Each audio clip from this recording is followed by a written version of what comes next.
This week is Parshat Pinhas, right? Which is also very relevant because we're now entering the 3 weeks, right? And Pinhas is known as the Kanai. Like what we know him also. We know him as a few things, and later in history, according to Chazal, according to many opinions, he's Eliyahu HaNavi. Right? Eliyahu HaNavi is Pinhas. And it's likely that, if Eliyahu is Pinhas, it means Pinhas doesn't die. Pinhas, the truth is, we see Pinhas serving as Kohen Gadol for many years, an unnatural amount of years after the events of this parsha, in the period of the Shoftim. And it makes sense that Pinhas just didn't die, right? He gets the Kehuna forever, right? And he gets the Brit Shalom, and eventually he becomes Eliyahu.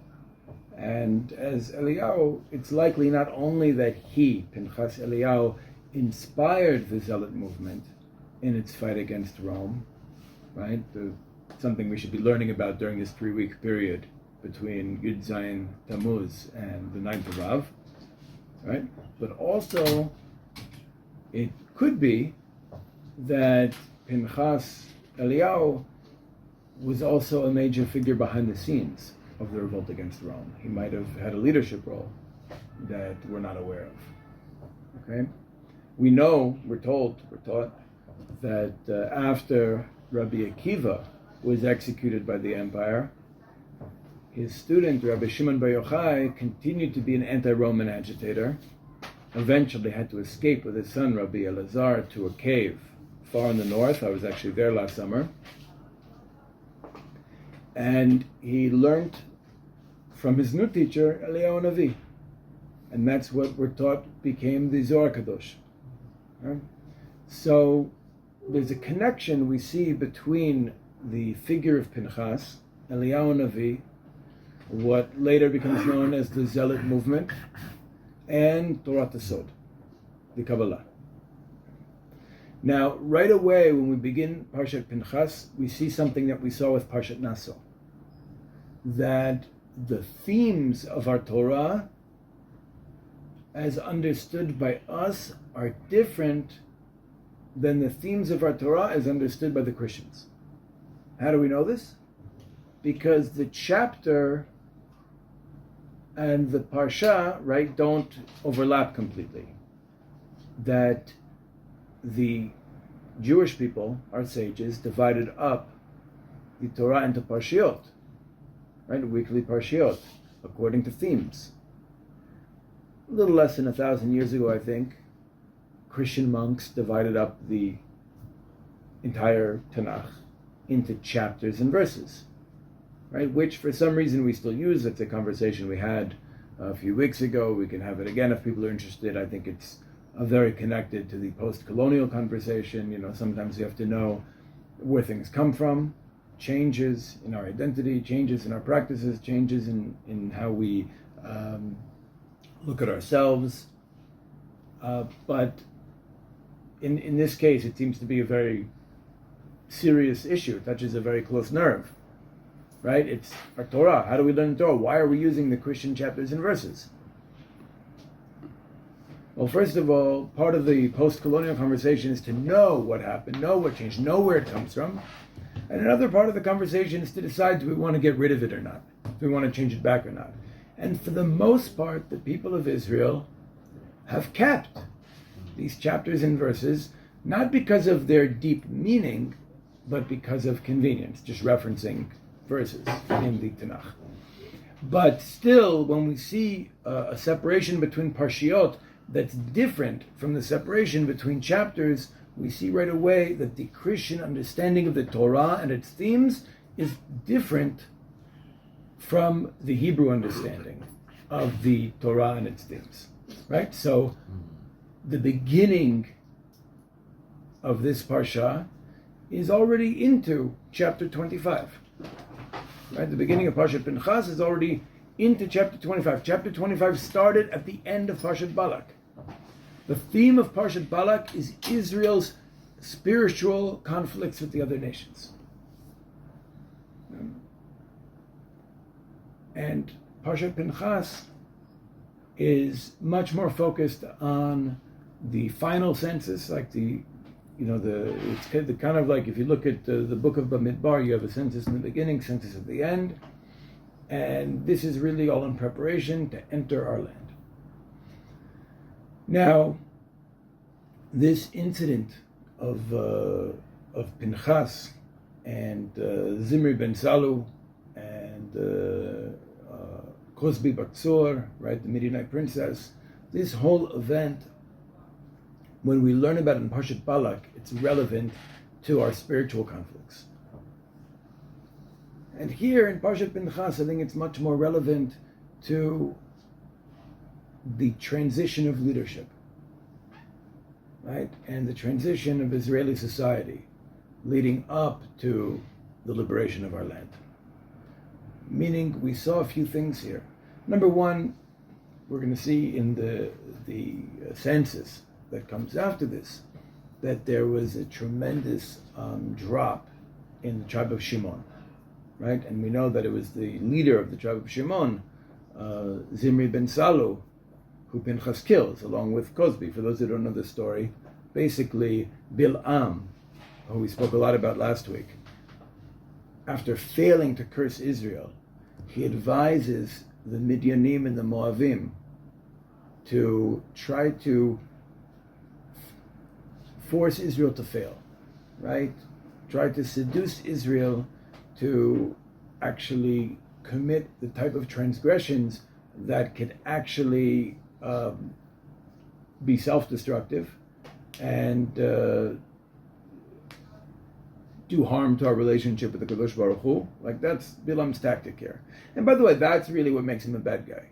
Meaning, until he actually gives that advice, okay, he was accepting everything that Hashem told him to do and whatever, but this advice, despite the fact that it should have been very clear to him that the Kadosh Baruch Hu, the Creator, uses Israel as his tool to achieve history's goal, right? Bilam didn't want to accept that. Bilam the Hebrew, Bilam the prophet, Bilam who is teaching Torah to the world, right? According to the path of Nahor. Bilam who's successful at bringing the word of Hashem to humanity to a certain extent, can't accept that the radical splinter group of the Hebrews, this nation called Israel, that was hibernating for 40 years in the desert and has now emerged and is threatening the world order, the idea that Yud-Kei Vav-Kei favors them, that they're the representatives of Yud-Kei Vav-Kei, that was hard for Bilam to accept, and he should have accepted it. But he gives this advice, and the Midianites and the Moavites hatch a plan to attack us spiritually. The Moabite women, the fact that they're so close to our camp, by the way, indicates that this territory that we conquered in Parshat Chukat from Sichon, the king of the Amorim, that he had conquered, Sichon had conquered it from the Moavim, from the Moabites, that territory still had a Moabite population, right? Because now we are in control of that territory, but there's a Moabite population. The women are able to access our camp, engage with our men. So Moabite women seduce many Israelite men and bring them to their camp, where they entice them to worship the idol Baal-Por, which is really a disgusting way of worship. It was like defecating in front of it. Then you have Midianite women who are seducing more of the upper class. Right? Now, we should also know that Moav was most likely a vassal of Midian. Like, Midian is the major power here. Moav was likely a protectorate, like a tributary, a vassal. And one of the ways we are taught this is that Balak, the king of Moav, is actually Midianite. And he consults with the elders of Midian when figuring out what to do here. So Zimri ben Salu, the tribal chief of Shimon, doesn't go to the Midianite camp. He brings a Midianite princess into the Israelite camp. So what might his argument be here? He might be saying, the problem is idolatry. And how does idolatry happen? When our men go to their camp, right? When our men go to the camp of the Gentiles, right? And are influenced. But what if we brought their women here? Now, this is very important because Zimri is a tribal chief of Shimon. Shimon is like one of the extreme expressions of Yehuda. And we learned earlier when we talked about the difference between Yehuda and Yosef, right? You see that Yosef, for the most part, is influenced, whereas Yehuda influences, right? Like in the same parsha, we see that Yosef had to protect himself from being seduced by Potiphar's wife, and had he actually had sexual relations with Potiphar's wife, that would have been the end of Yosef. And in the very same parsha, Yehuda has relations with Tamar. And it's not good, but it seems to work out. And it seems to actually bring Yehuda back and strengthen Yehuda ultimately. And we see throughout history that when Yosef tries to engage with the outside world, it's influenced, like the kingdom of Israel. Look at kings like Yerovam, Omri, Achav, right? Achav had a relationship with the Phoenicians. He married their princess, Izebel, which was very destructive for Achav and his kingdom. But you have also a king from Yehuda, Shlomo, who also had a relationship with the Phoenicians. And that led to the Phoenician king contributing wood to the Beit HaMikdash. So when Yehuda and its satellite tribes, we could argue, has a relationship with humanity, it leads to humanity getting on board with our mission. Whereas when Yosef has a relationship with humanity, it often leads to Yosef being influenced and kind of losing sight of the mission. So it could be that Zimri was making this argument. Wait, why are we letting our men go to their camp? We should be bringing their women to our camp. And if somebody said to Zimri, hey, wait a minute, but you can't go with a Midianite woman. Who says you can take a Midianite woman? And what might Zimri have said? Moshe Rabbeinu. Right? Moshe did it, why can't I do it? And Moshe doesn't have an answer to that. Moshe is speechless. Moshe is paralyzed. But Pinhas ben Elazar, ben Aharon, Pinhas at this point is not a Kohen, because he was born before his father and grandfather became Kohanim. The deal was that Aaron and his sons were made Kohanim, and any male offspring afterwards. But grandsons who had already been born were not Kohanim. Pinhas is now going to become a Kohen, because he takes a spear and he basically kills Zimri and Cosbi, the Midianite princess, while they're in the middle of the act. Right? He kind of spears them both, and he ends a plague that Hashem had sent into the Israelite camp as a result of what was going on. He is made a Kohen, and not only Kohen, he's becomes our leading prophet after Moshe, and then he becomes our Kohen Gadol when his father Elazar leaves the world, and then he becomes Eliyahu HaNavi. Right? He becomes a very important figure in our mythology, so to speak. In our it's interesting. After the Second Temple period, he'll be a little bit faded out. Right? Like we don't, it used to be that Pinhas was like a major figure we talk about, like, Avraham, Yitzchak, Yaakov, Moshe, Aaron, David, Yosef, right? Pinhas was one of these figures, but after the destruction of our civilization by the Romans and the failure of the Zealot movement, Pinhas will be kind of faded out as part of this effort to convince the Romans that we're non-threatening, and to convince ourselves that we're not supposed to be fighting right now. Like, we're not supposed to be fighting the Romans. We had to survive. And the rabbis at that period, especially after the Bar Kokhba revolt, understood that we can't just keep fighting the Romans. It'll be suicidal. We have to survive.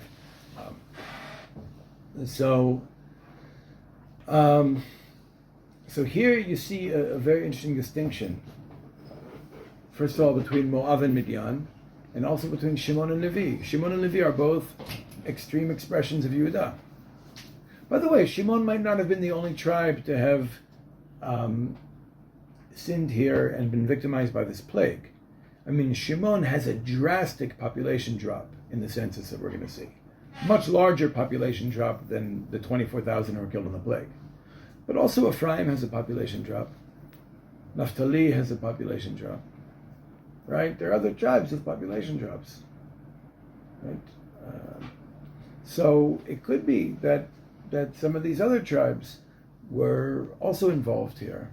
Now, Ephraim, it makes sense they could have been influenced, right? Because they're Yosef. But we have to ask ourselves a question about Shimon. What can Shimon be influenced by? Right? When you look at Shimon and Levi in Israeli society today, we could say both represent a form of Jewish fundamentalism, Jewish extremism. You can say that Shimon is the more like aggressive, less intellectual form of Jewish extremism. The Kahanistim, La Familia, like the Hilltop Youth, right? And then Levi is the more intellectual, spiritually deep, let's say more like Haramor, right? And its satellites like the Kav, right? The ideological purists of the Rav Kook camp, right? There's no real difference in the Torah of Levi and the Torah of Yehuda, except maybe how they look at the other tribes, right?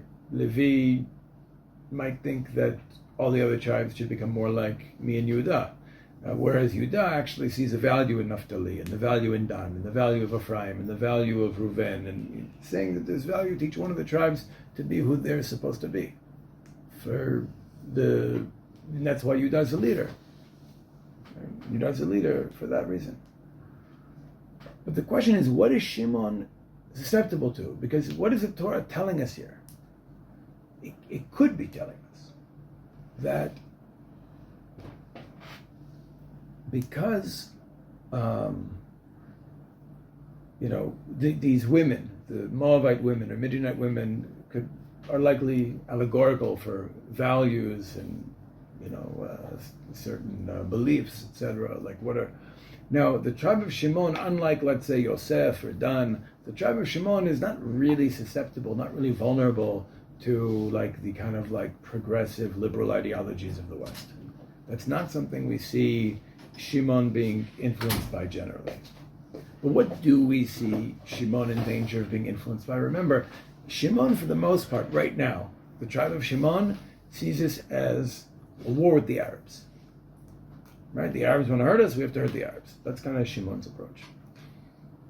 Levi is much more conscious of a bigger and deeper cultural conflict, a clash of civilizations between Israel and Western civilization, Israel and Esav. I think from Levi's perspective, the real threat is different. The enemy is different. But because Shimon doesn't necessarily see that or fully understand it, they're vulnerable to the influence not of liberal Western ideas, but right-wing Western ideas. Right? Some of the ideas, that we see peddled by, Ben Shapiro, or Jordan Peterson, or Dennis Prager. Now, some of these people are actually Jews, but when their ideas and their values and their politics and their worldviews end up seeping in to Jewish nationalists here, that's also a threat. And that also takes us away from who we are. It's also a compromise at some level. Look, like for example, I'll just give one example, this idea on the American right, it's normal to deny climate chaos, right? That there's actually a real threat to our natural world from the behavior of human beings and corporations, etc. Right?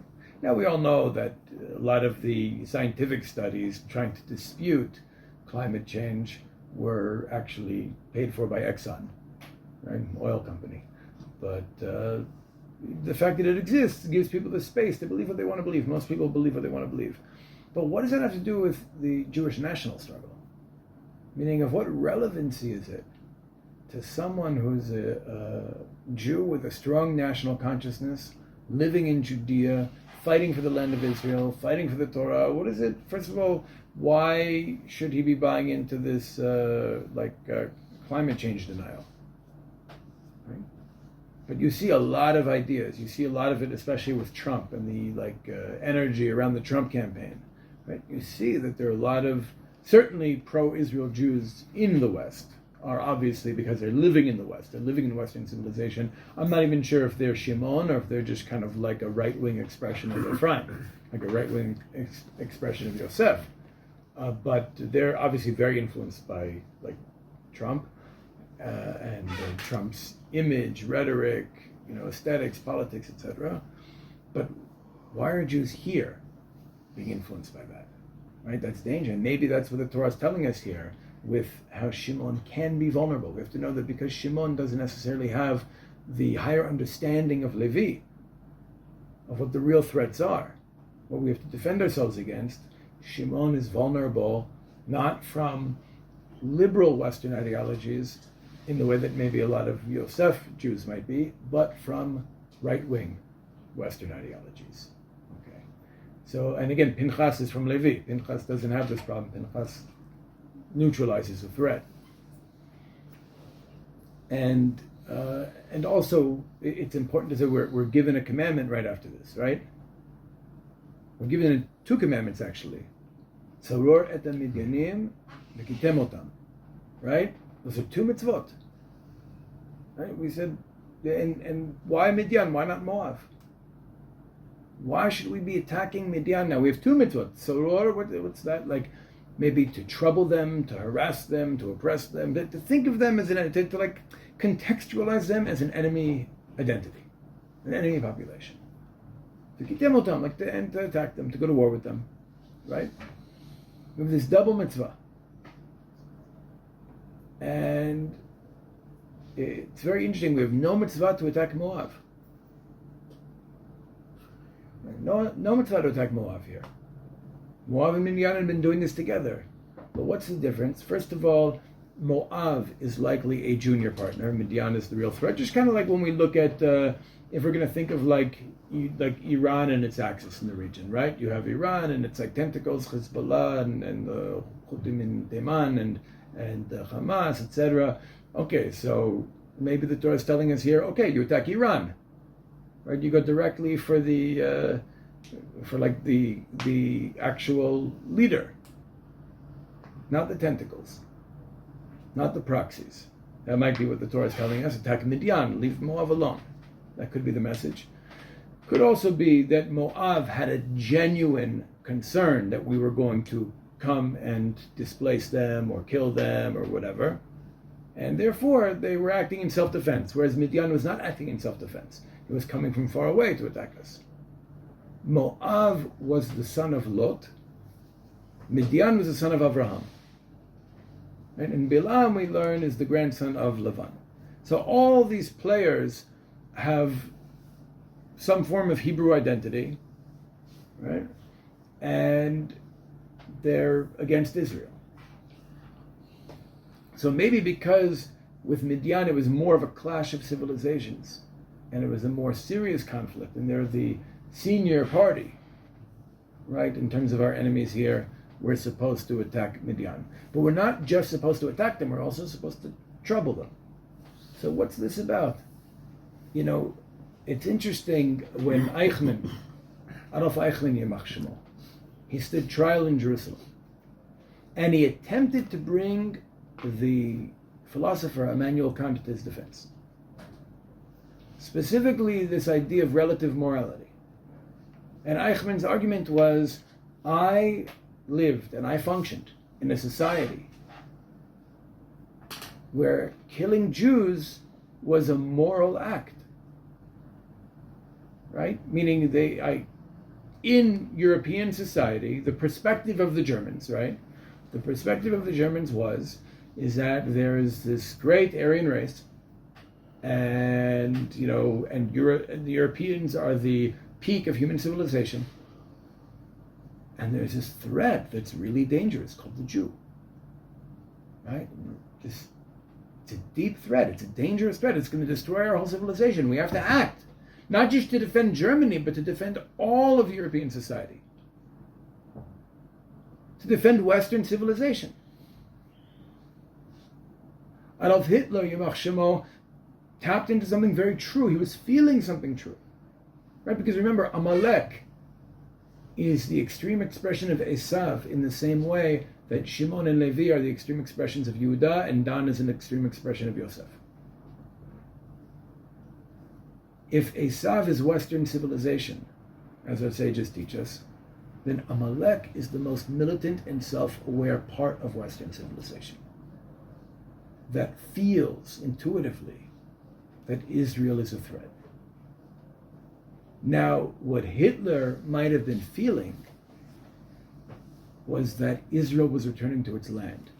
And when Israel comes back to life and becomes a nation again, Esav's got a problem.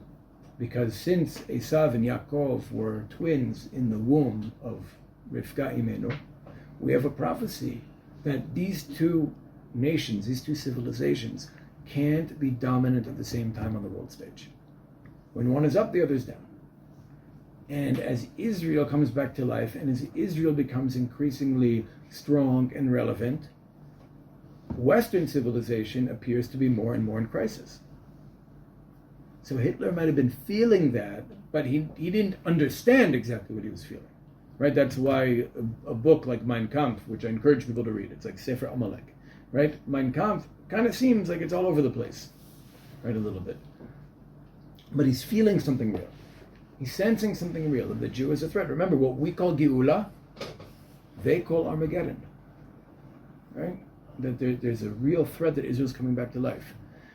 So Eichmann is living in a society where they really believe the Jew is a threat to our great civilization, and we have to act in defense of our great civilization.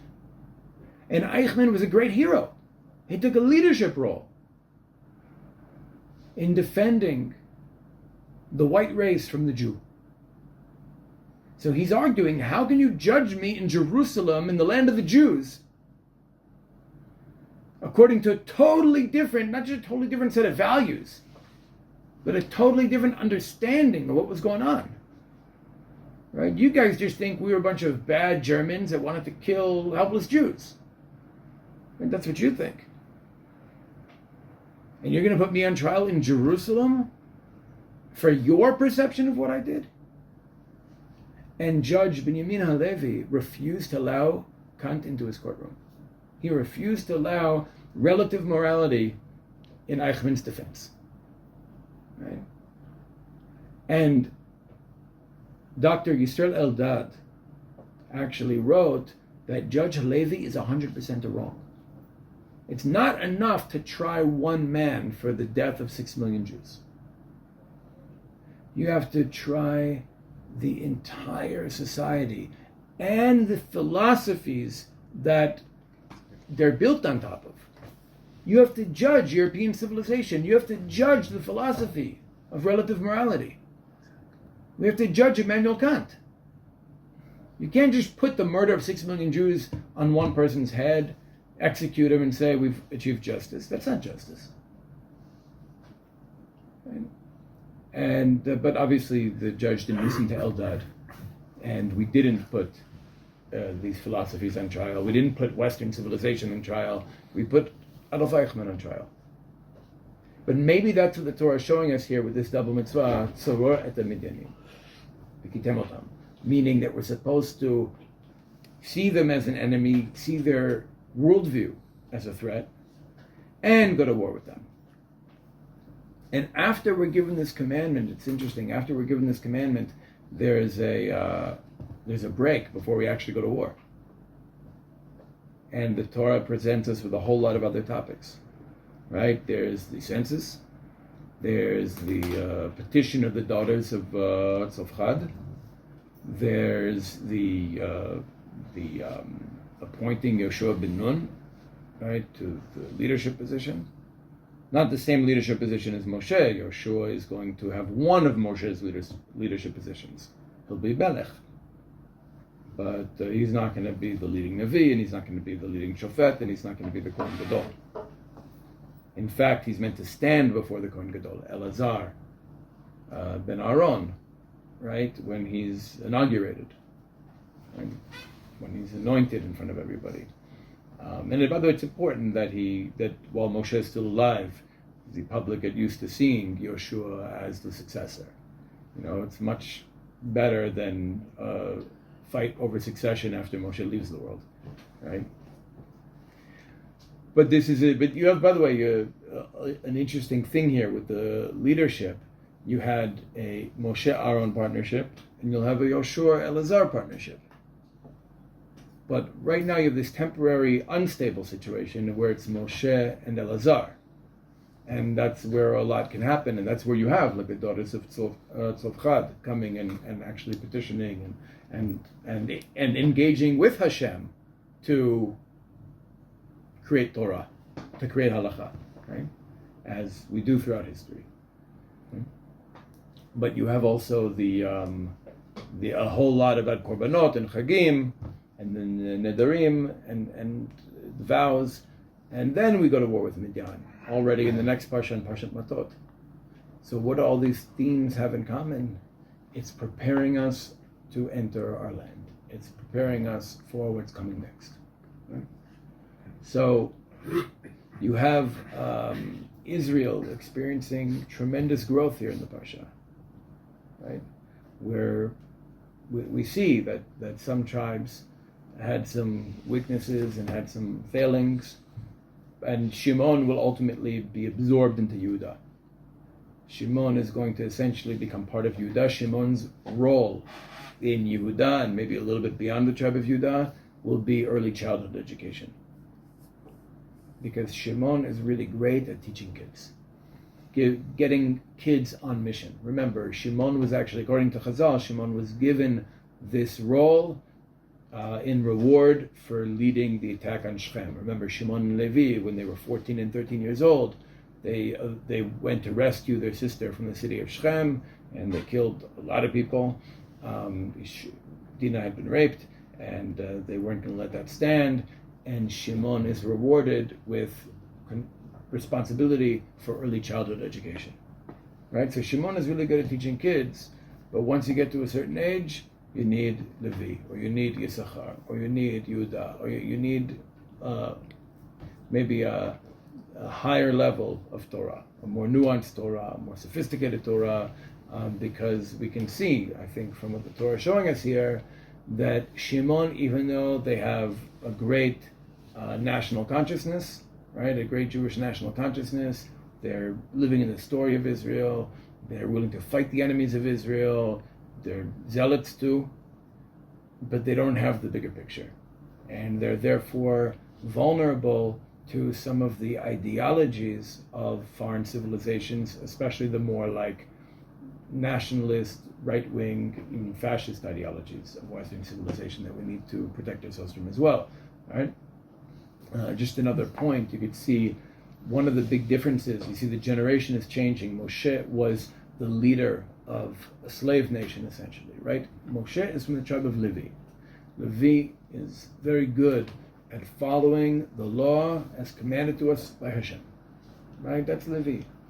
Ephraim is a much more independent tribe. Yoshua comes from the tribe of Ephraim. Ephraim was known to try to leave Egypt early, right? And according to Chazal, Yoshua's father Nun was a leader in that attempt, right? Ephraim is a tribe that's known much more for its independence, right? Yosef in general, it's very independent, bottom up, not top down. And therefore it makes sense that the new generation will have a leader from the tribe of Ephraim, right? But one who was a student of Moshe, one who had learned the Torah of Levi, one who will be partnered with a very capable Kohen Gadol, Elazar ben Aharon, and Kalev ben Yefune as the head of the Beit Din, and Pinhas ben Elazar HaKohen as the Navi.